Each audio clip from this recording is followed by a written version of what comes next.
Too Fast, Too Furious was fire, right? Some people didn't like Tokyo Drift. Some people did, right? Wait, Yeah, those people hate Asians. is All right, that came out a little too strong. What? I'm gonna steal the Declaration of Independence. Boom! Shakalaka turtle! You're out on the floor! Ejectocito, cuz!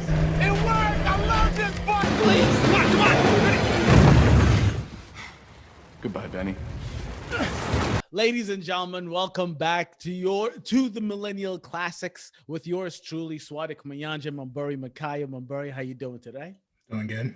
Very good. On this podcast, we talk about the best and most memorable movies, music, and culture-changing events from our generation.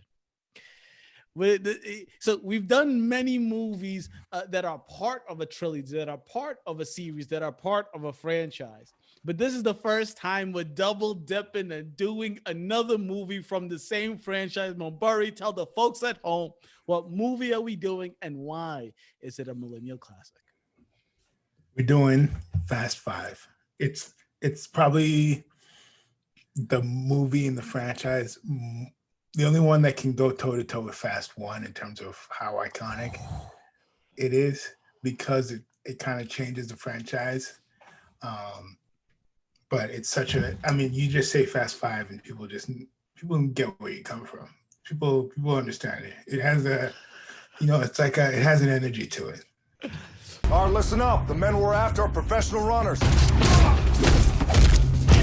We find them, we take them as a team, and we bring them back.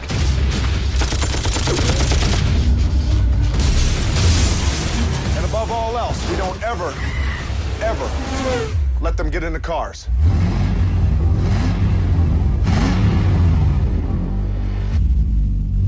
Home sweet home. Fast Five is, I was just telling Mamburi before we started recording, is an entire mood. I mean, Fast Five is fun action, as fun and action as you can ever imagine, right? It's just from start to finish, the craziness, the insanity, the jokes, the quippiness, the sweating, glistening, the Dwayne "The Rock" Johnson. This movie is everything you want in a good time and is goddamn fantastic. Burry, do you remember where you watched it? And what did you remember before the rewatch? I remember I watched it in theaters for sure. Yeah. Remember being so surprised by it. And then I remember that we're going to talk about this later, but one of the most iconic endings in cinematic history. It's like, I think it goes like Casablanca and then Fast Five. Oh my God. When we're talking cinematic endings, the Danza Kuduro, we're going to talk about it later. Yes. But it goes, it has to, yeah. Ladies and gentlemen, you know me and my hyperbole, but it's always Mamburi starting off every episode with the hottest steak he could possibly take. This is the cinematic ending compared to Casablanca. Yeah. Mamburi. I've never seen Casablanca, but I have heard too much about that movie to put Fast Five in the same category. You're insane, Mamburi. You're insane. Okay. So yeah, for me, the first time I ever watched it was probably in theaters. It was probably with Mamburi, but this was by Fast Five, right? It was Fast. Oh, right. This is junior year, huh? Yes. Too Fast, Too Furious was fire, right? Some people didn't like Tokyo Drift. Some people did, right? Wait, yeah, those people hate Asians. All right, that came out a little too strong. All right. Tokyo Drift is the fast movie that Burry wants to really do. In fact, ladies and gentlemen, this is a little bit behind the scenes. When we wanted to do Too Fast, Too Furious, Mamburi was pushing for Tokyo Drift. So yeah, I just think it gets a lot of slander that it doesn't deserve. And maybe I go over the top in defending it. Here's the thing.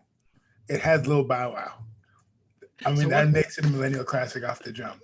Yeah, of course, because we had like Mike. Of course, we have to have little Tokyo Drift. You're insane. But what I remembered about this movie before the rewatch is easy and it's simple. And it's the one thing you always remember about this movie. That last car chase with the fucking pulling with the two cars with Vin and Paul.